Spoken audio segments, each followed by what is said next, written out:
Hello दोस्तों, मेरे channel the Indian book reader में आपका स्वागत है। जीवन में कुछ बड़ा कर पाने की मेंटेलिटी ही एक पैसिफिक गुण होता है, पैसिफिक क्वालिटी है जो हमें सामान्य सोच से हटकर नया करने की डायरेक्शन देती है। हमारी मेंटेलिटी ही हमें सेल्फ कॉन्फिडेंस देती है। हम अपने नेचुरल क्वालिटी और कैपेबिलिटी के अनुसार ही कुछ नया सीखकर आगे बढ़ते हैं। इसके विपरीत अपने सोच के दायरे में रहने वाले लोग जिंदगी जी तो लेते हैं पर उसका आनंद सही से नहीं उठा पाते हैं। जैसी हम सोच रखते हैं, जिस नजरिए से हम दुनिया को देखते हैं, वही हमारा माइंडसेट कहलाता है। माइंडसेट हमारे जीवन को दिशा देता है। सालों के रिसर्च से मिली जानकारी को लेकर कैरोल द्विक ने माइंडसेट बुक लिखी है। माइंडसेट बुक समरी हमें बताती है कि लोगों का सोचने का नजरिया अलग अलग होता है, कि बहुत से लोग सफल क्यों होते हैं और कुछ लोग क्यों एवरेज बनकर ही रह जाते हैं। तभी उन्हें लोगों के बीच में दो तरह की माइंडसेट होने के बारे में पता चला। तो आज हम हमारी ऑडियो बुक समरी में माइंडसेट बुक समरी के बारे में जानेंगे, जिसकी लेखिका हैं कैरोल द्विक। कैरोल द्विक ने बताया है कि दो तरह के माइंडसेट होते हैं। नंबर 1 है फिक्स माइंडसेट और दूसरा है ग्रोथ माइंडसेट। फिक्स माइंडसेट यानी फिक्स कैपेसिटी जिसे सिद्ध करने की जरूरत होती है। ऐसे मेंटेलिटी वाले लोग खुद को साबित करना चाहते हैं। फिक्स माइंडसेट वाले लोग समझते हैं कि टैलेंटेड लोग जन्म से ही टैलेंटेड होते हैं और वो अपने टैलेंट के बलबूते पर ही सफल हो सकते हैं। इस माइंडसेट वाले लोग सोचते हैं कि अगर किसी में टैलेंट है तो वो बिना मेहनत से ही सफल हो जाएंगे। फिक्स्ड माइंडसेट वाले लोग सफल लोगों से जलते हैं और अपने आप को उतना काबिल नहीं समझते हैं कि वो भी सफल हो सके। फिक्स माइंडसेट वाले लोग जल्दी हार मान लेते हैं। वो जैसे ही फेलियर का सामना करते हैं तब वो आगे और कोशिश नहीं करते हैं। इसके विपरीत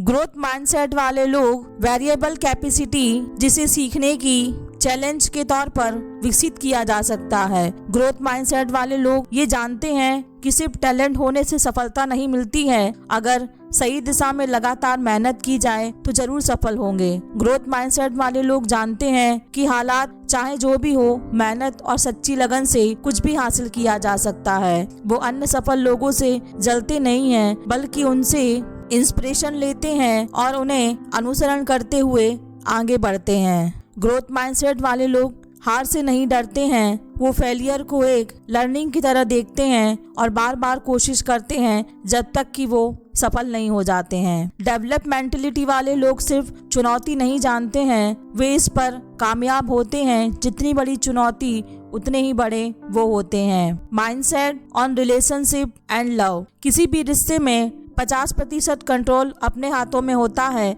लेखिका जब ये बात को समझ पाई तभी वो अपनी माँ के साथ एक अच्छा रिश्ता बना पाई थी। कई सालों तक वो अपनी माँ से नाराज रहती थी। उन्हें लगता था कि उनकी माँ उन्हें प्यार नहीं करती है, पर बाद में उन्हें ग्रोथ माइंडसेट को अपनाया और अपने माँ के लिए मन में सारी कड़वाहट निकाल दी। वो एक अच्छी बेटी की तरह अपनी माँ से पेश आने लगी और कुछ सप्ताह बाद उनकी माँ उनसे खुलकर बात करने लगी और धीरे धीरे दोनों के रिश्ते काफी बेहतर हो गए। रिश्ता चाहे कोई भी हो, उसमें आपको अपनी पूरी एफर्ट डालनी होगी, तभी वो सही तरह से निभा सकते हैं। ज्यादातर फिक्स माइंडसेट वाले कपल्स को लगता है कि उनका रिश्ता परफेक्ट है और उसमें कभी कोई मनमुटाव नहीं होना चाहिए। इसलिए जब भी कोई झगड़ा या परेशानी आती है तो वो पूरा दोष सामने वाले के ऊपर मर देता है। पर ग्रोथ माइंडसेट वाले कपल इस बात को समझते हैं कि रिश्ते में परेशानी तो आएगी ही, अपनी पूरी एफर्ट से अपने रिश्ते को ट्रैक पर लाया जा सकता है। नंबर 2 है माइंडसेट इन बिजनेस। एक सफल बिजनेस को चलाने के लिए बिजनेस पर्सन को अन्य लोगों के साथ मिलकर काम करना पड़ता है, उन्हें लीड करना पड़ता है। ऐसे में उस लीडर या बॉस की मेंटेलिटी सही होना बहुत जरूरी है। ग्रोथ माइंडसेट वाले बॉस अपने एम्प्लॉय के साथ अच्छा बिहेव करते हैं। वो ये साबित करने में विश्वास नहीं रखते हैं कि उन्हें सब कुछ पता है। वो खुद को प्रूव करने की बजाय खुद को इम्प्रूव करने पर ज्यादा ध्यान देते हैं। अगर वो कोई गलती करते हैं तो उसे स्वीकार करने से हिचकिचाते नहीं हैं और हमेशा कुछ नया सीखने के इच्छुक होते हैं। दूसरी तरफ फिक्स माइंडसेट वाले लीडर्स सिर्फ अपनी ईगो को रखने के लिए किसी भी हद तक चले जाते हैं। उन्हें लगता है कि उन्हें सब पता है और वो अपने एम्प्लॉय से अच्छा बिहेव नहीं करते हैं। कुछ सीईओ ऐसे भी हैं बिजनेस में जो अपनी ईगो की वजह से कंपनी को दिवालिया की कगार पर ले आए हैं। इसलिए सफल बिजनेस के लिए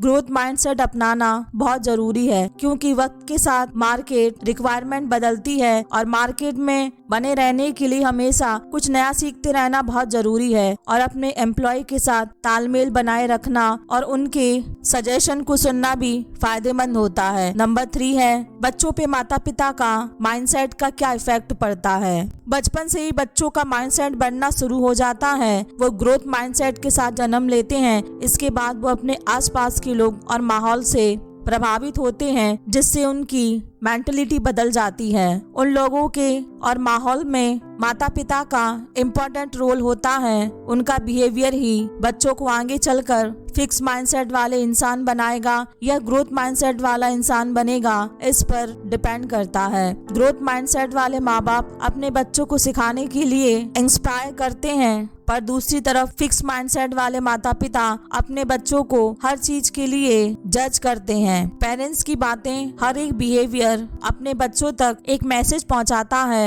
वो उससे या तो इंस्पायर्ड होंगे या खुद को बेहतर नहीं समझेंगे। इसलिए माता पिता को समझना चाहिए कि वो अपने बच्चों को कैसे हैंडल कर रहे हैं, क्या उन्हें जज कर रहे हैं या उन्हें उनकी गलती समझाकर एक सही सूझबूझ बनने में मदद कर रहे हैं। नंबर 4 है बच्चों पे टीचर्स के माइंडसेट का क्या असर पड़ता है। माइंडसेट बनाने में टीचर्स का भी काफी अहम रोल होता है। फिक्स माइंडसेट वाले टीचर सोचते हैं कि किसी भी स्टूडेंट की परफॉर्मेंस को बदला नहीं जा सकता है। वे सोचते हैं परफॉर्मर्स को बदला नहीं जा सकता है। वे सोचते हैं कि अच्छे स्टूडेंट हमेशा अच्छे रहेंगे और कमजोर स्टूडेंट हमेशा कमजोर ही रहेंगे। इसी वजह से बच्चों में फिक्स माइंडसेट डेवलप हो जाता है। पर ग्रोथ माइंडसेट वाले टीचर समझते हैं कि कोई भी स्टूडेंट कुछ भी सीख सकता है और अपने आप को बेहतर बना सकता है। वो ऐसे आइडिया से बच्चों को पढ़ाते हैं, चीजों को सिखाते हैं जिसे कमजोर स्टूडेंट भी अच्छी तरह से समझ सके और वो तकनीकियों से कमजोर स्टूडेंट भी अपनी परफॉर्मेंस को धीरे धीरे बेहतर करने में लगाते हैं। ग्रोथ माइंडसेट को कैसे अपनाएं? फिक्स माइंडसेट भी दूसरी बुरी आदतों की तरह होता है जिसे लगातार प्रयास करके छोड़ा जा सकता है। पास्ट में कितनी असफलता मिली है वो न सोचे, आप में टैलेंट है या नहीं वो न सोचे, आप लगातार प्रयास करते रहें, आप कोई भी स्किल सीख सकते हैं। कभी भी ये न सोचे कि स्कूल और कॉलेज में कम मार्क्स होने की वजह से आप में अभी भी कोई टैलेंट नहीं है और आगे के जीवन में आपको सफलता नहीं मिलेगी। स्कूल के मार्क्स सफलता के रास्ते पे उतना योगदान नहीं देता है। कुछ ही चीजें या पढ़ाई का आगे काम आता है। हमेशा खुद को बेहतर बनाने की सोचें और ग्रोथ करते रहें। किसी भी उम्र में कोई भी स्किल सीखी जा सकती है और आप भी सफल और विकसित माइंडसेट रख सकते हैं। व्यक्ति अपने जीवन में जैसी सोच रखता है वो वैसा ही बन जाता है। इसीलिए हमें अपनी सोच को एक सही डायरेक्शन में ले जाना है ताकि हम अपने जीवन में सेल्फ कॉन्फिडेंस ला सकें और आप भी अपने जीवन में एक ग्रोथ माइंडसेट अपना सकें। अगर आज की ऑडियो बुक समरी से आपने क्या सीखा मुझे कमेंट करके जरूर बताइए और मेरे चैनल को लाइक, शेयर और सब्सक्राइब करें। धन्यवाद।